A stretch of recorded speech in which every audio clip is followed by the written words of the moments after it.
Hello, everyone. Thank you for joining and being with us today. My name is Julie, Marketing Communications Specialist here at CCIA. And this webinar today is a follow-up to our SB 1454 overview that we recorded last week. So if you missed that, you can view the recording on our website. So we're really here today to be able to ask Jeff questions about this bill. So thank you to Jeff Kearnan for taking the time to be with us and all the research and the time that he put into this so that we have all these amazing resources available to you. So we also have our agency president, Travis Chepkema, on with us today, who will be able to address questions related to anything insurance. And so first, Jeff is going to walk us through, we have an updated SB 1454 guidelines. So Jeff is going to walk us through that first, and then we'll start with questions that were submitted in advance. So we'll get to those, and then we'll go into the questions that are submitted live today. So be sure to drop your questions. There's a Q&A icon at the bottom of your screen. So just be sure to submit your questions there. And we will also be recording this session. So there'll be an opportunity to go back and review some of the big questions that we received. So Jeff, I will let you take it away and go ahead and share your screen. Travis, anything you want to say before I do that? No, I think we just want to mention too that this latest guide that Jeff's walking through, we're going to send you a copy of that, those that are in attendance, and we'll also have it posted on our website. So no need to take significant notes, but Jeff's going to walk through the latest updates he's got. Thanks, Jeff. Okay. All right, I'm going to pop this up. Let me know when you guys can see it, please. Is it up yet? I can see it. Yep. Okay, good. All right. So I just want to give a little background for everybody who's listening to better understand. I've done a lot of research and spoke with a lot of people trying to learn about this, the Senate bill, and the why behind the what. And so the state of California is not picking on houses of worship. They're not targeting houses of worship. What I learned is the state of California has 219,865 registered nonprofit organizations in the state. Of those, we have approximately 30,000 houses of worship in California.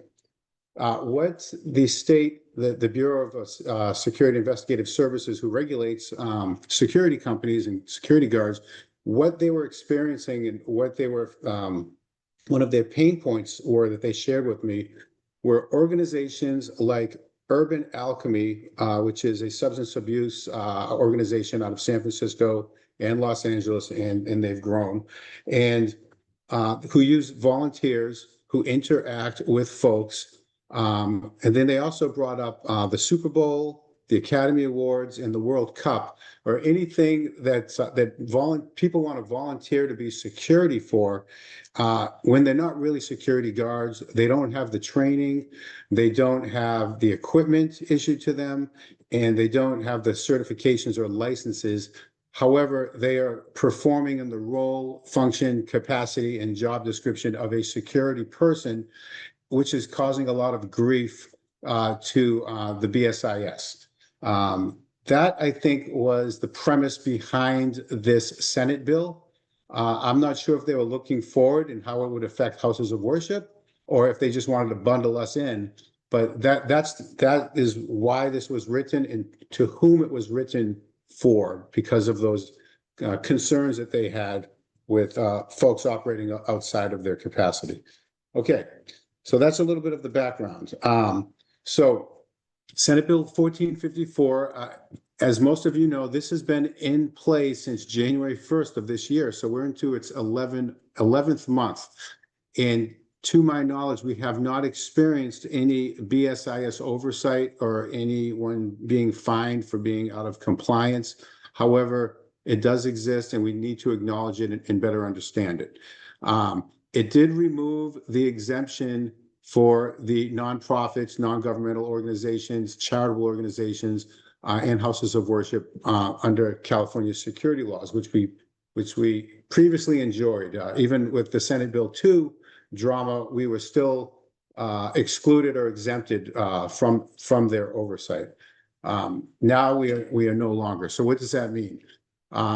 The Proprietary Security Services Act, that is the oversight for employees performing the security functions of a security guard or security officer. Okay, the key word here is employees. I want you guys to just keep that in the back of your head as we speak.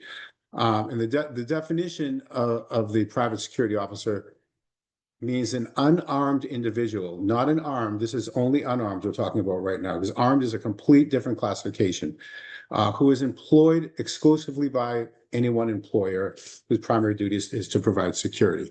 Okay, you need to meet under the Business and Professions Code 7582.2, and it's really important you understand this. So when a Senate bill or an Assembly bill is passed in Sacramento, they often refer back to some type of a penal code or governance code or business and professions code. So you have to kind of look backwards into these business and professions codes and see what they redlined, what they amended, what they deleted, and what they added to all of these various sections. So the specific section that Senate Bill 1454 relates to is 7582.2.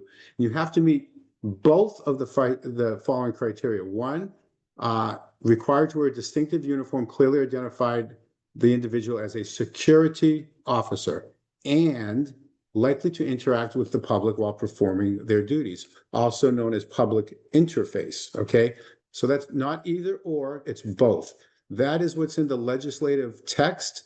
That is the letter of the law. So that's what we're going to focus on, is what the legislation is telling us what we have to comply with, compared to what BSIS in paragraph 2 is telling us what they want us to comply with. Okay, since they are the agency that has regulatory oversight, they do have some power and some authority and some position here. So we do need to acknowledge their position. So here's their position. I spoke with a few folks during this. I spoke with the president of the California Association of Licensed Security Agencies, Guards and Associates. That's the organization that trains security companies, security guards, to be in compliance with BSIS regulations. So I wanted to really hear from him what his perspective was. I also spoke with a bureau chief inside the BSIS who's assigned to do the compliance and finding of any of these violations. And I wanted to hear from him what he understood this legislation to be and what their position was, if they were going to run with it or not. So this is what I learned. They acknowledged that the current legislative framework contains interpretive ambiguities. The agency is actively evaluating additional operational triggers and contextual factors that may fall within the scope of the regulated activity under existing statutes, which are your business and professions codes. But they retain discretion to interpret the roles broadly. Okay, so basically what they're saying is this is a gray area. We acknowledge that. We did not write the legislation. We don't really like the legislation, but this is what we have to live with, and this is what we have to enforce. So how are we going to do that, and what are we going to do with that? I've also spoke with, I've received feedback from 2 attorneys on this legislation, and they also agreed this is a gray area, and depending on what organization you're from, and if you have legal, it may be worth fighting, or it may be worth not. So as we go through this, so if in respect to an armed personnel, BSIS's position is if they're carrying a gun, they don't care why. They don't care if it's a CCW or whatever, you're going to fall under their regulatory authority under an armed guard, an armed security officer. And then per the Business and Professions Code, if you're armed, you need to fall under a security company's license known as a PPO. Okay, so if you're armed, they have regulatory oversight, and they're going to want you to be in compliance with Business and Professions Code laws.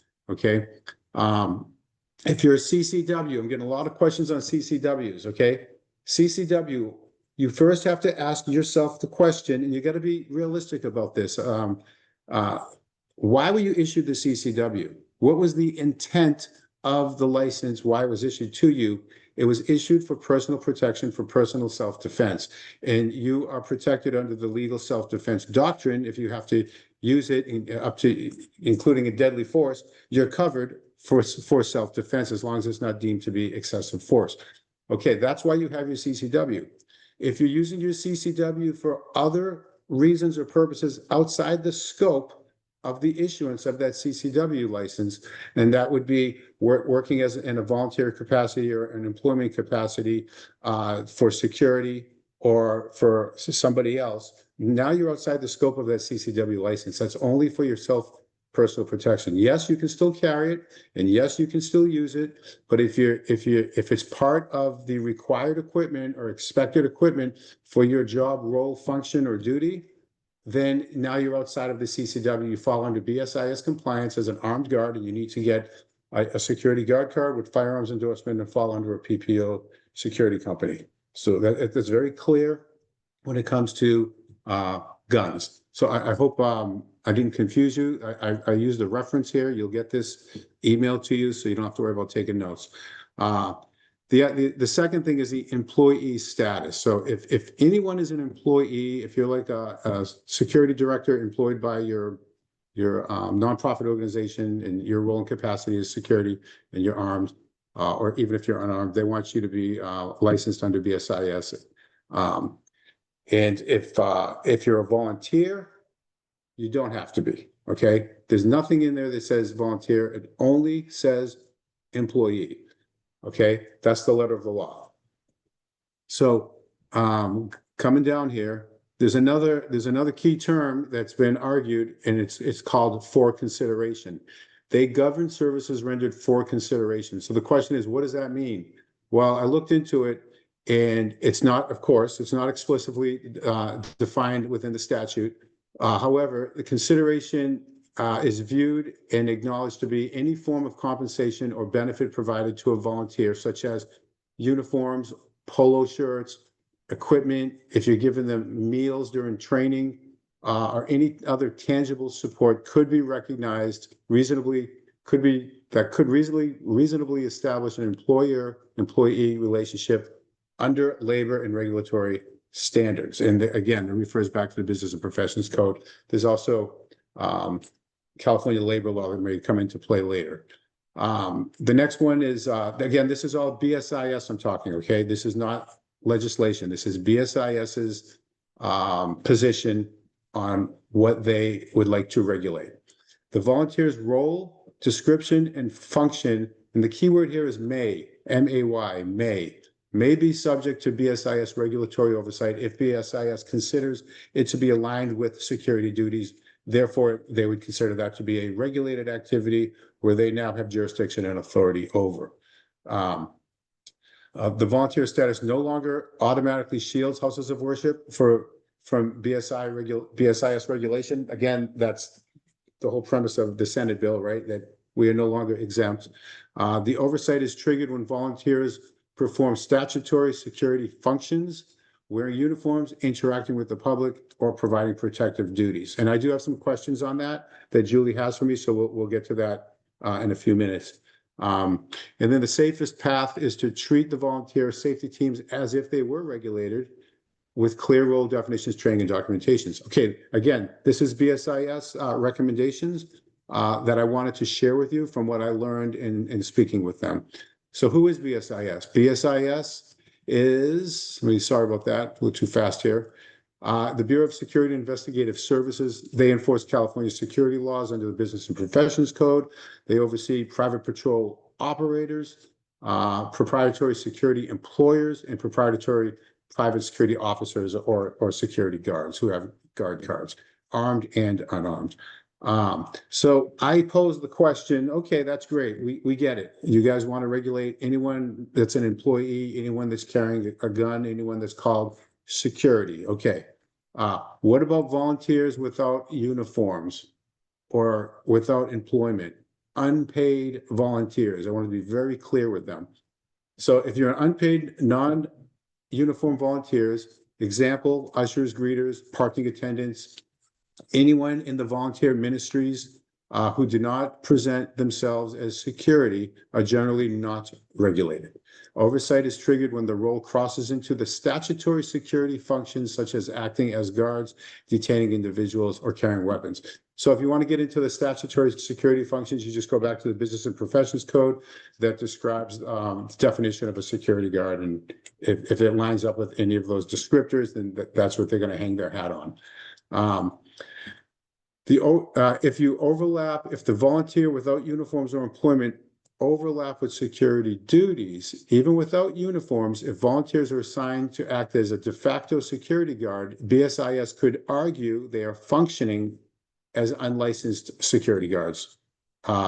Again, to be a security guard, you have to be an employee. So that's kind of like you're stuck between a rock and a hard place here, and there's a lot of gray area here that needs to be clarified. The liability exposure increases because insurers and courts may treat them as security personnel regardless of their pay status. I put that in there. That's not a statement from CCIA. That's just general across the board statement based on my experience as an expert witness having to testify in cases like this. Senate Bill 1454, what's the impact? Okay, so it has a 4-year sunset clause, which means that, and we're into it year 1, so we have 3 more years with this Senate bill until it sunsets, unless it is challenged or amended. So what we're living with today, moving forward, is it removed our exemption as nonprofits. We're no longer exempt from BSIS regulation. Volunteers, it primarily addresses employees. BSIS recommends treating volunteers the same as staff when they perform security-like duties. And the best practice is to provide volunteers with training, clear role definitions, and documentation to avoid being classified as unlicensed security officers. So I'll go through this and I'll give you my opinions later. Licensing and employment requirements. If you have an unarmed volunteer acting as security, they may fall under these BSIS rules as a security guard. If you're armed, then they do fall under the PPO requirements. The statute requires armed guards to be employees of a PPO or a lawful business. So BSIS is recommending to put everybody under a PSE or a PPO. So PSE would be proprietary security employer for unarmed guards, which is easy to do actually. And then you just get a guard card. But then you enter into this employee status, this new classification. Or if you're armed, they want you to go under a PPO and the same thing, employer, employee. Okay, this is bad, and I'll tell you why. Because if you follow their recommendation and you just entered into employer-employee relationship, now you fall under the California Labor Code.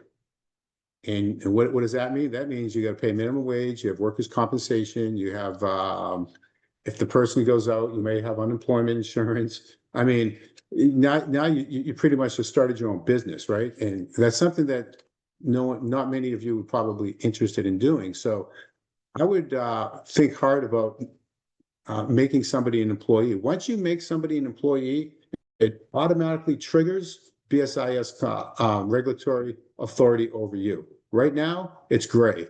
They don't have authority over you, but they could, they may want to, but they don't because you're a volunteer. There's a lot of gray here, and that's why you need legal counsel to kind of help you a little bit with some of these questions, depending on what you want to do. So the employing volunteers under a PPO equals automatic BSIS oversight. It triggers labor law obligations, and following BSIS advice may create the regulatory burdens nonprofits wish to avoid. And that's pretty much what I just told you. So the risks of non-compliance, if you ignore BSIS recommendations, risks, accusations of operating unlicensed security guards. Liability exposure increases, and you may have you have to defend why you're operating unlicensed security guards. What's the fine for that? Sometimes it's easier just to pay the fine and ask for forgiveness.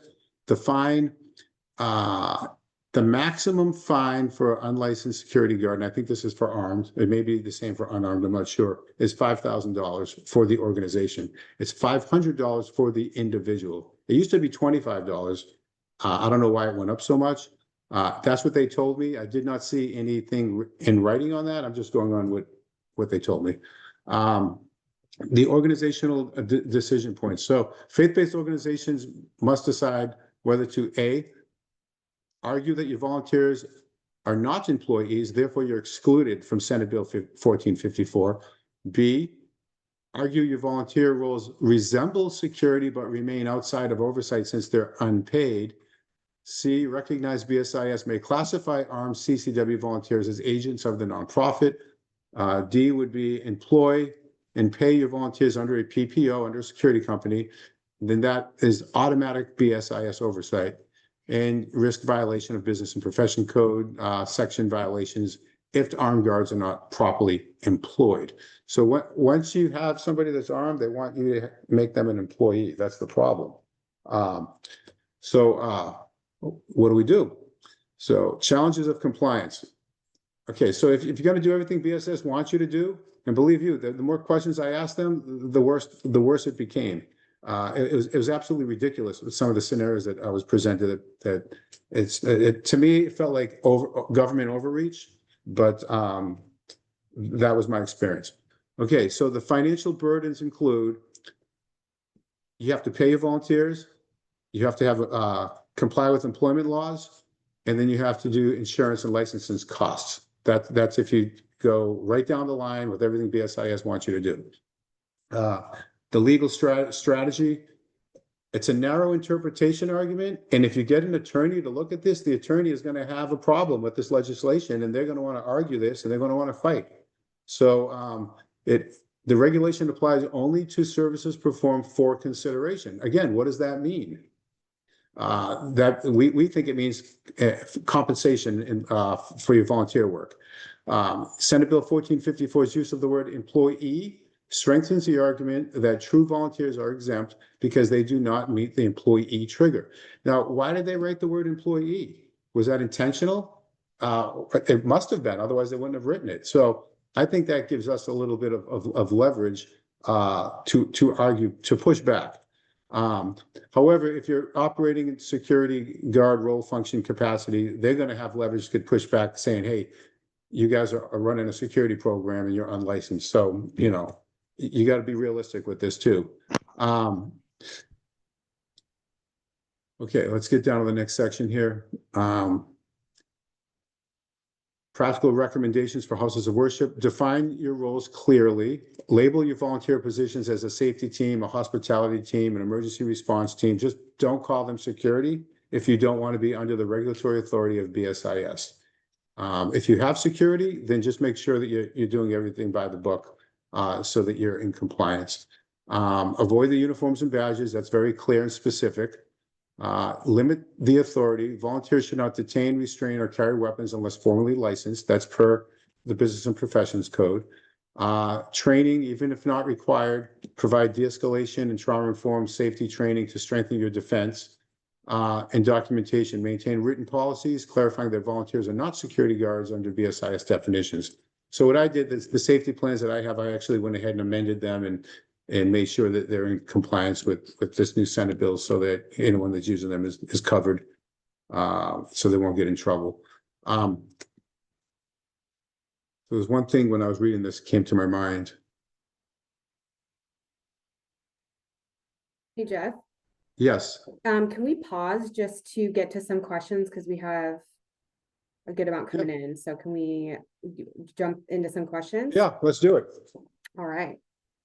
Okay, here we go. I have a couple here ready to go. Okay.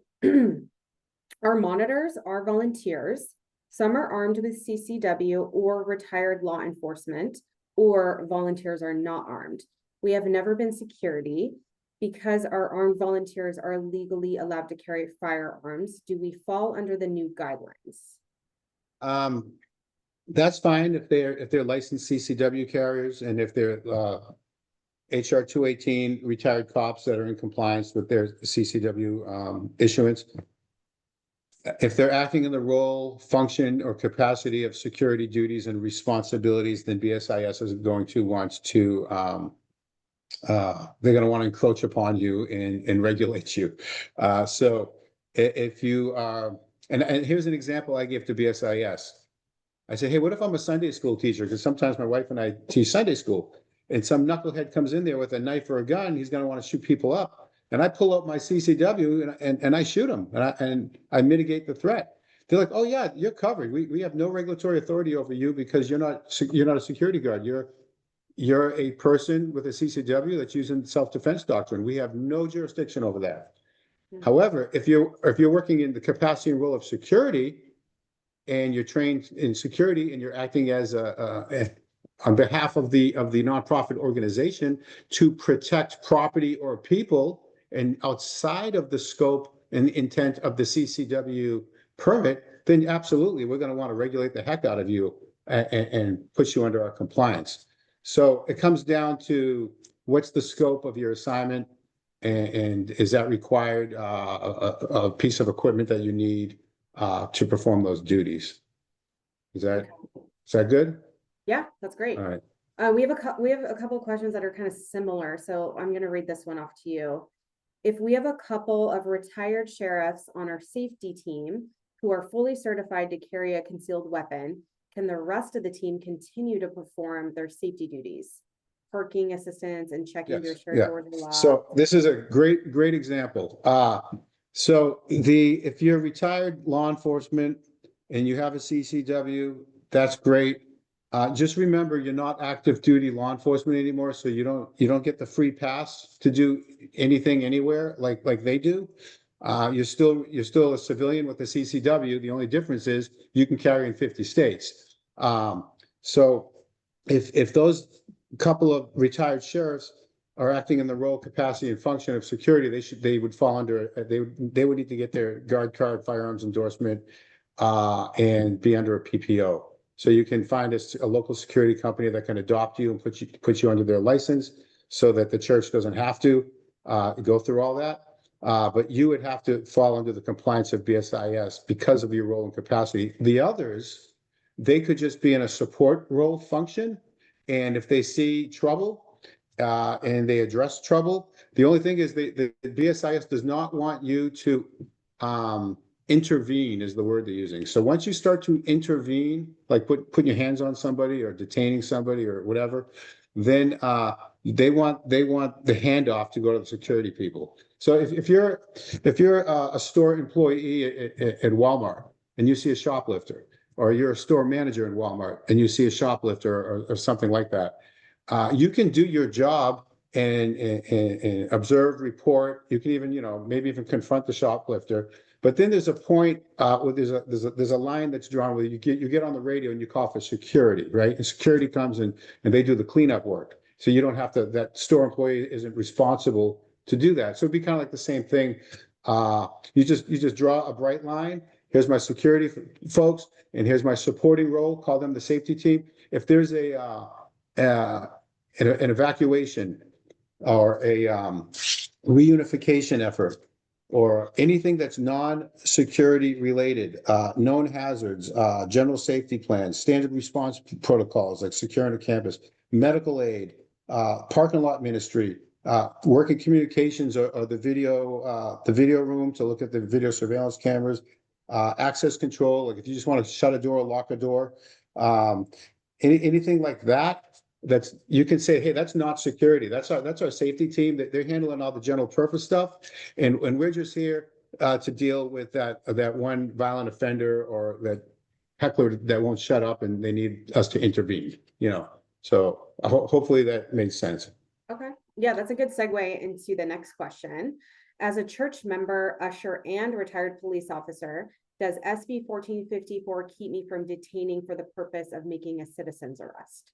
No, anybody can make a citizen's arrest. Any citizen can make a citizen's arrest.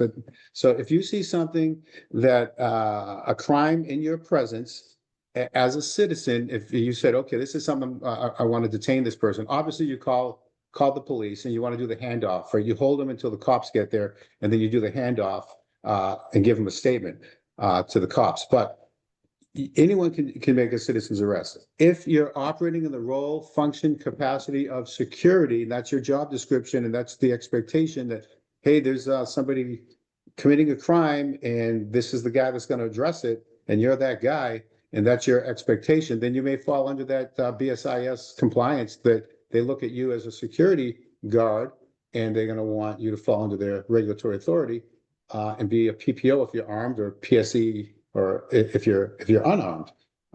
That's their answer all day long. They will never change that. Did I answer that, or did I miss the first part? No, I think you got it. I think that's Okay. it. Yeah. Okay. All right. So next question is wearing a safety vest with visible safety items such as flashlight, pepper spray, tactical writing pen, walkie-talkie, and air horn considered an identifiable uniform? I like the air horn.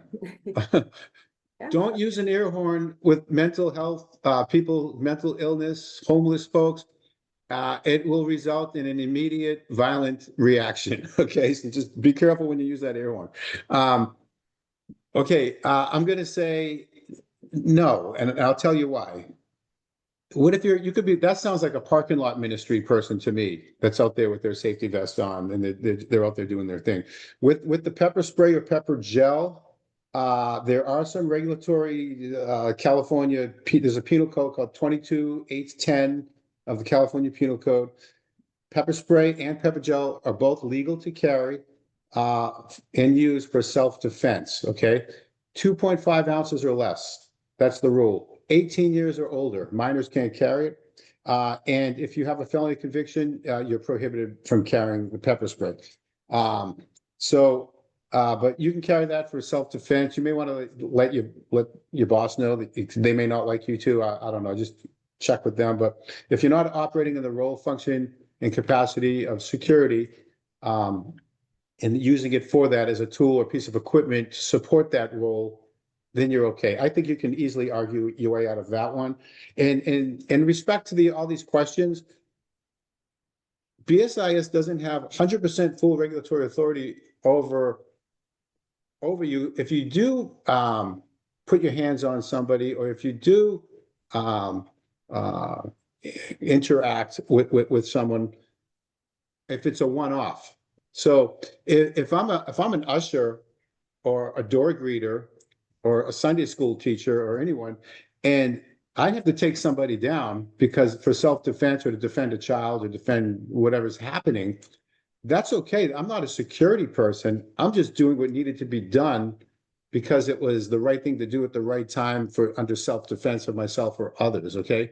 That does not prevent you from using common sense and logic. Don't let the fear of California's regulatory oversight prevent you from doing the right thing.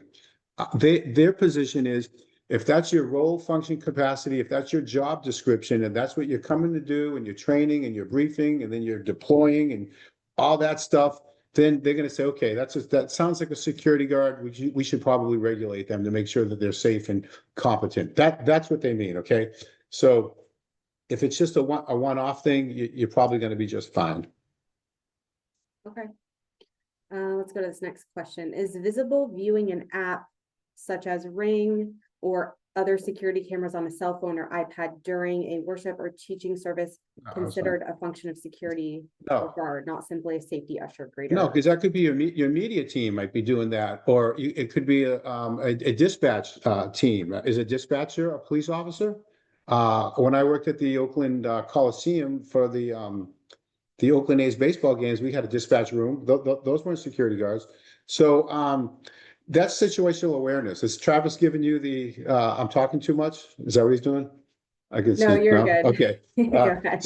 Yeah, if it's just situational awareness, something's happening in the parking lot. You want to see what's going on. That doesn't mean you're a security guard. I think you can defend that. If you have a job description, just, look at it and make sure that it doesn't say you're a security guard, and you should be okay. Okay. What are examples of interacting with the public when wearing a vest in the monitor role? Examples of interacting with the public? You mean like in a good way, or BSIS wants to regulate you? I think, Right? yeah, when it comes to BSIS regulation, yeah. Okay, I actually wrote some of this down. So, if you're patrolling or intervening in disturbances, the key word again is may qualify as regulated activity as a security function, depending on your role. An example I put down was if you're a deacon or a property manager versus a security person. A lot of deacons are going to be in these roles that they're the ones doing all this public interface. They're the ones doing all this, stuff. They're not security. So I think what BSIS was focusing on was if you're doing roving security patrols, if you're doing like bag checks, public interface at the front door, you're doing security screening and bag checks, or anything that a reasonable person, remember, it always comes down to the reasonable standard and the reasonable person. What would a reasonable person think when they're walking up to your house of worship and they see somebody doing bag checks? Well, that guy must be security, right? So, but if you're just meeting and greeting and answering questions and you're part of the welcoming team or whatever you call yourself, you're going to be just fine. If your role function and job description has security in it, then you may be in a pickle where you got to kind of defend yourself a little bit. If they were to come, they're not coming. Just so you know, BSIS has not visited any house of worship in California since January 1st, since this started. They have no intent to come and look at any house of worship. What they will do are two things. One, if you're a security company, they'll come and audit you to make sure that all your paperwork and your training and compliance is up to speed.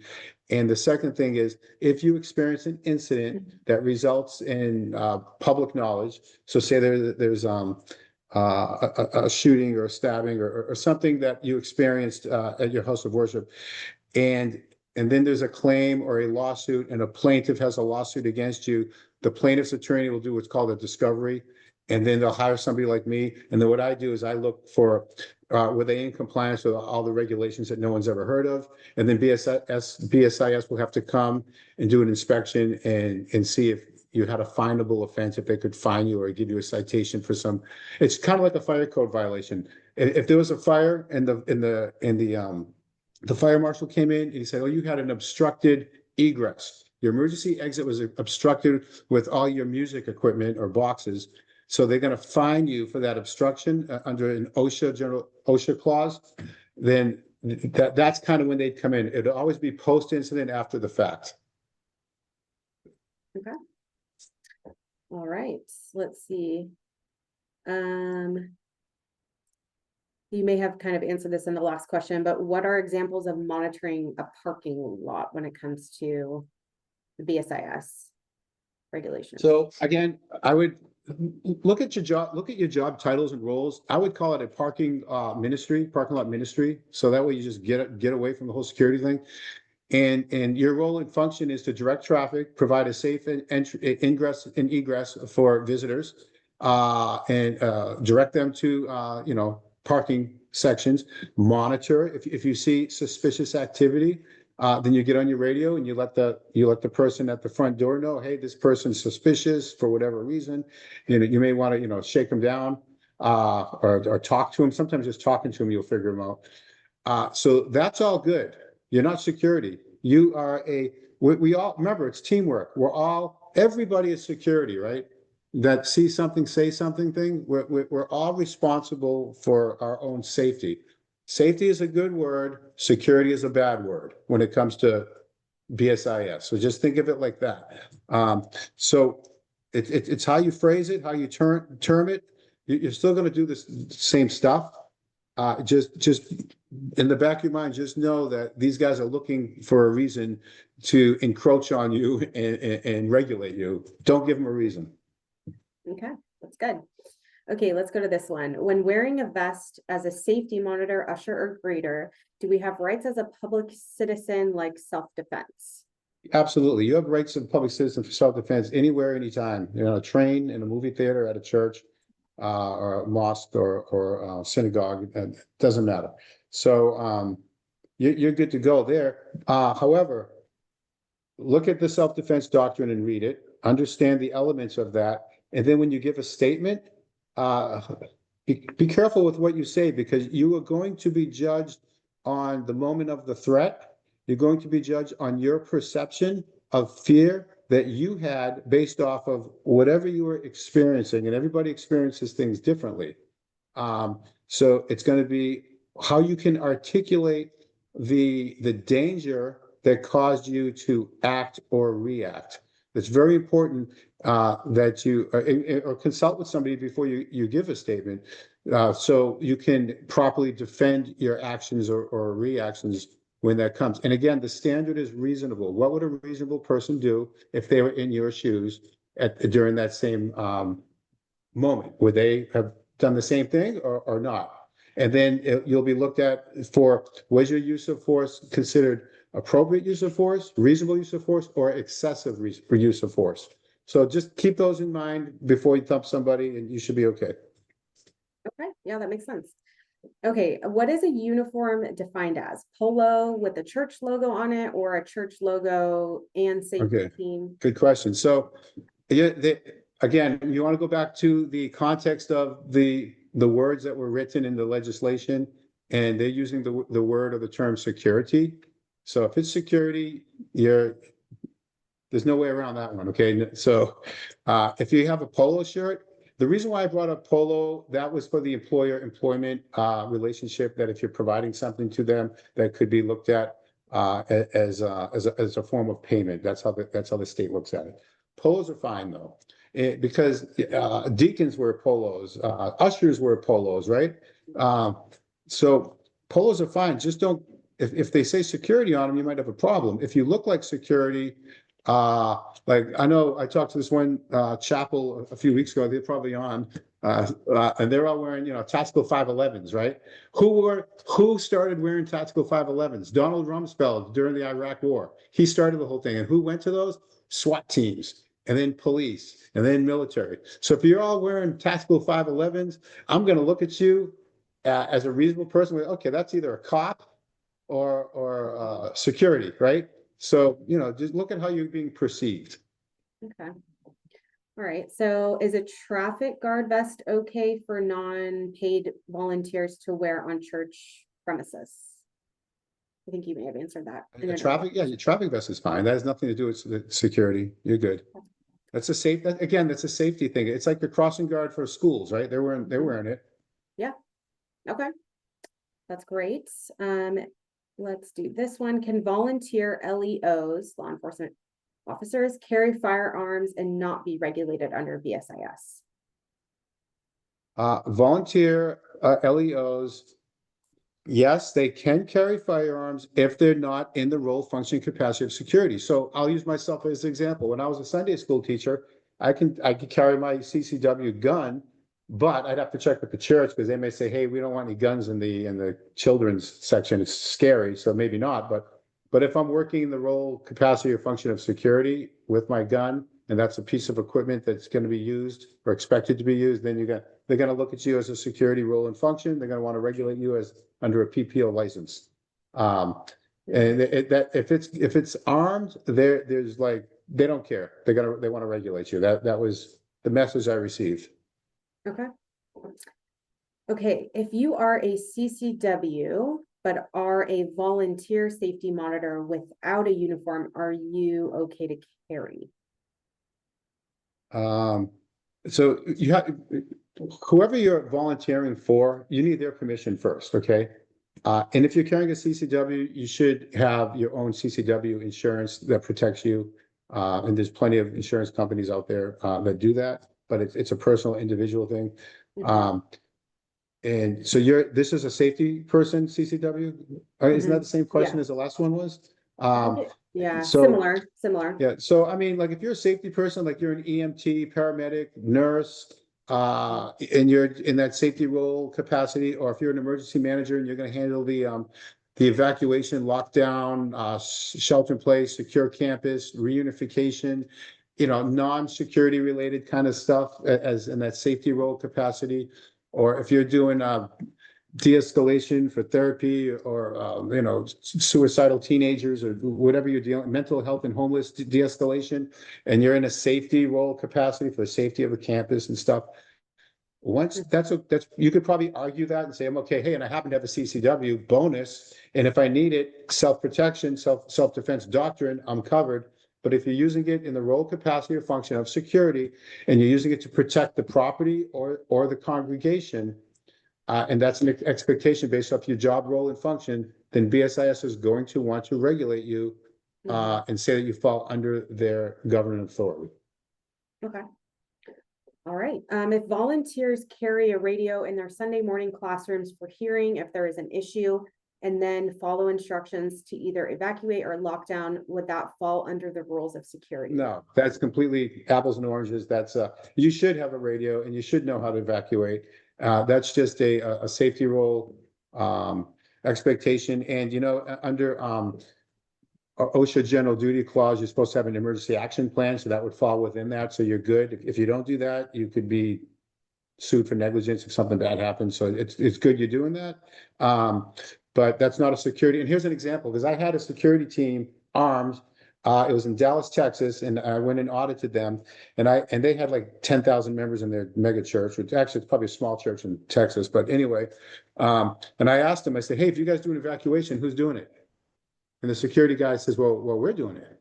I said, okay, then who's responding to the incident or the threat that caused the evacuation?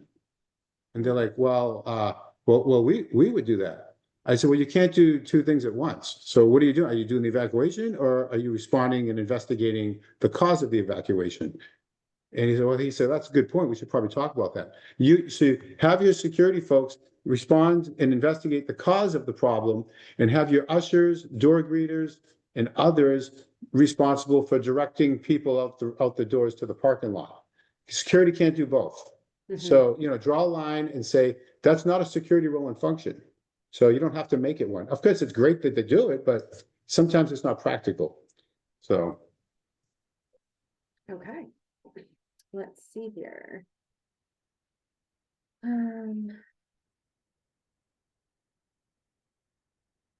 Okay, let's go to this one. If we have a restraining order from police department on a person, and if they come through the doors, can they physically stop this person, or do they have to call the police department? They have a safety team at their church.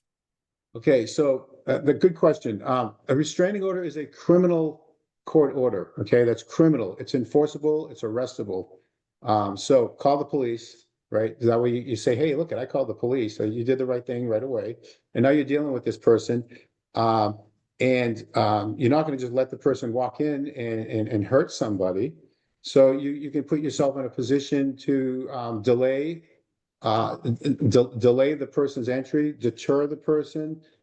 You could, you know, lock them out, do all that stuff.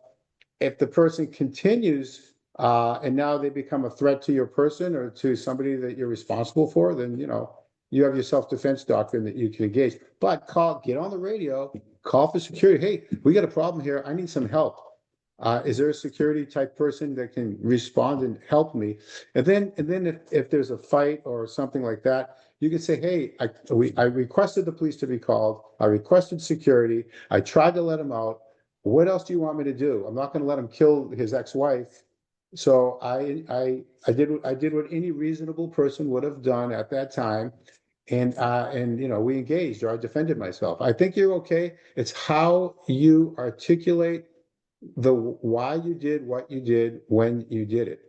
Okay, if you come across that you're security, they're going to treat you like security. But if you're just a person, a citizen doing the right thing, you're okay.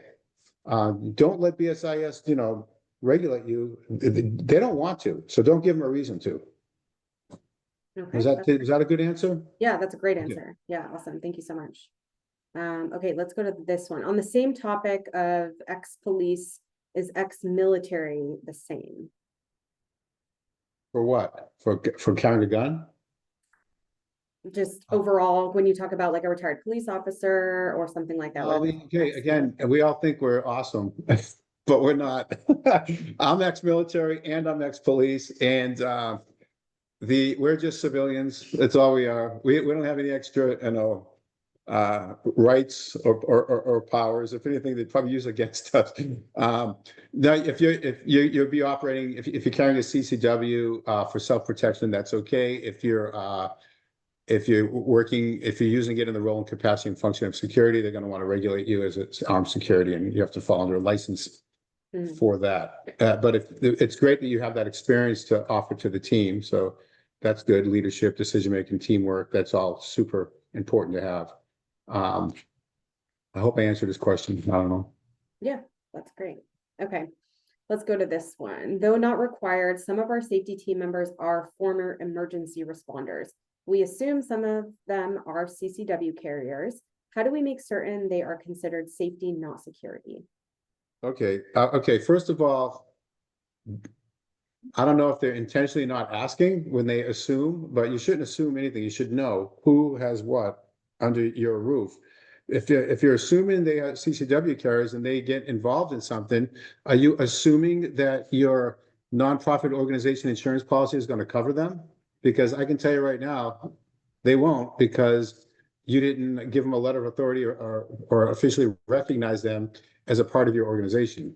So the claims adjuster doesn't have to recognize that person.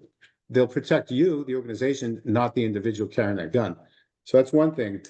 There is, if you don't want to have any surprises, if you're assuming that they might have a gun or might not have a gun, if you need somebody with a gun, you're assuming, then you don't know if he really has a gun. So I don't know. That's kind of a tricky one there.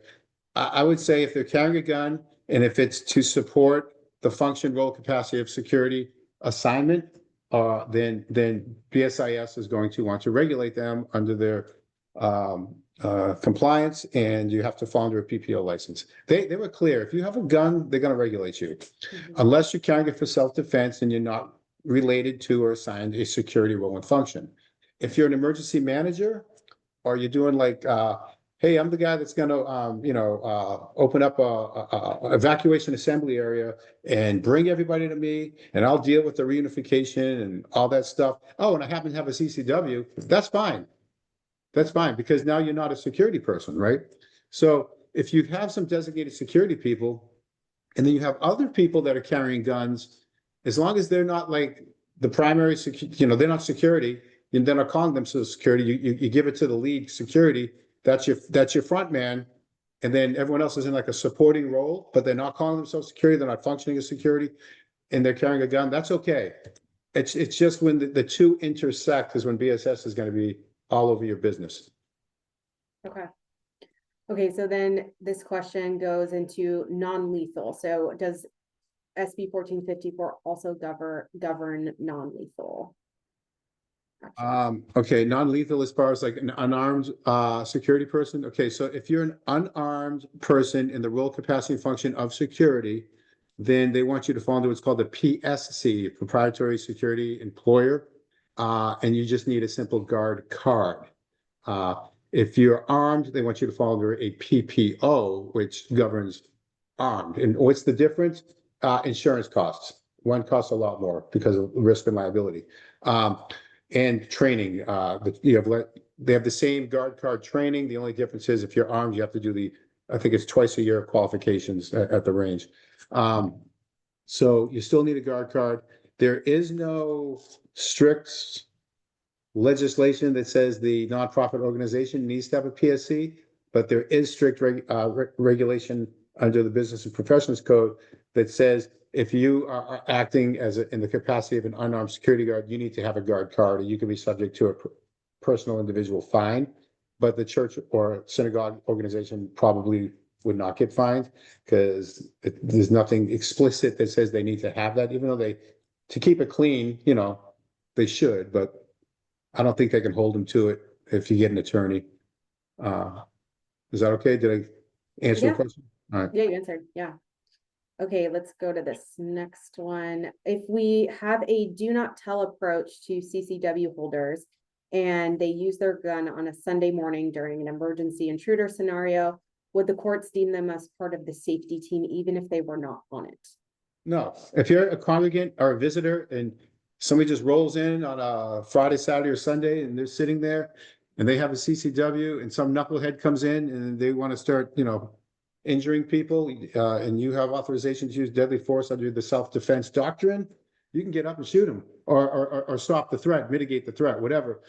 Again, as an individual, you're going to want to have your own CCW coverage, whether it's through right to bear, CCW safe, USCCA. You have to have that. If you don't, it's like driving a car without insurance, but worse. You have to have your own insurance. And it's not that expensive. And I can help you with that offline if you need it. But if you're not a member or a part of an organized team that's required to have those, security roles and functions, you're good. You're not. There's a bright line there. Just like if you're in the movie theater and somebody comes in, you got to use it. It's the same thing. Here, I'm going to take that one step further though, because I actually, when I interviewed these companies that provide insurance to gun carriers, I asked them, I say, hey, if I'm on the left side of the church or synagogue or mosque, and somebody comes in on the left side with an AR-15 or an AK-47, and I break leather and I shoot that guy, am I covered? Like, yeah, you're covered. Okay. What if he comes in on the right side and he comes in and he's going straight away from me? I can just get up, button hook, and walk out of the building. I'm safe. I'm not in danger. But I choose not to. I choose to get up and beeline across the room and confront that guy. I, in essence, created an exigency. I confronted him. I'm no longer in self-defense. I'm in offense. And I shoot that son of a gun. Am I covered? And they said, yes. As long as it's under the roof, you're covered. I go, okay, what if I chase him? He's a coward and he sees me and he runs out in the parking lot. And I chase him in the parking lot. We get in a shootout. And I shoot, and I'm a bad shot, and I shoot some kid behind him. Am I covered? And they said, yeah, because it's on the property. So you're covered. If it's off property, you're on your own. But so it's really important that you have that. And that's just a CCW carrier, not part of a team. So I just wanted to know for myself. Okay, that's great. Okay, so we only have a couple more minutes left. So let's see, maybe one or two questions and then we can wrap it up and let's go with this. I could. Oh, go ahead, Jeff. How do they plan to enforce compliance by Bill Beardsley? They don't. They're going to wait for an incident to happen. Post-incident, if it's brought to their attention and they have to come over there and do a compliance check, and then they can find you in violation. And what that means is you pay the fine, but now it's used against you in a civil hearing under negligence. They say you were negligent because you're outside of statutory code violation. So that's how they do it. Okay. Okay, let's do just here. I'll read off one more and then we'll send these questions that we didn't get to Jeff, and then we'll see if we can get an answer. Can I answer Andy's question? Go absolutely. Okay, so Andy, I wrote this up to answer that. Is this ridiculous that this is not being this is being challenged like many other government overreach laws? So I don't think they wrote this as overreach. I think they wrote this to address a longstanding existing problems with all these nonprofits that were operating without equipment training and thumping people on San Francisco sidewalks. So Julie's going to send out a document. Paragraph 14 on the document, I gave a way forward. The Pacific Justice Institute and the Alliance Defending Freedom, they're both law firms. Those are the groups that actually address this stuff to amend these laws and to put a stay on them, or to clarify the critical terms, like what does public interface mean? What does armed versus volunteer mean? What's volunteer versus employee mean?